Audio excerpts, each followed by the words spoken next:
नमस्कार सांग मैंने welcome to my another mini vlog. तो ये सका मो पुओं एप्पल स्टीम करुच्ची से खावाई ताको खुआई सारा पर मुझे मोर हेल्दी ब्रेकफास्ट कर फ्रूट्स एंड रुटी क्षीर तापर लंच कर लंच पर इवनिंग टे आम बाहर को बाहर मार्केट आम जेहेतु इनफोसिटी आटे जाइलु तो से मंगो दहीबरा चाटा बहुत ही फेमस आपन के ट्राए करेंगे। आम दिज तो बहुत फुटी तो आम खाई खट्टा मीठा टेस्ट थाए बहुत चटपटा लगे बहुत ही बढ़िया लगे।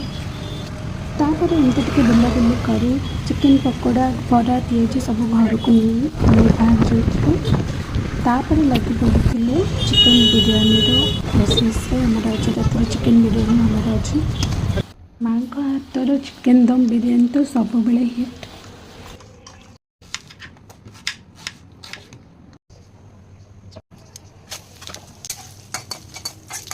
तो मोर शनिवार एमती ही थिला बहुत ही स्पेशल थिला।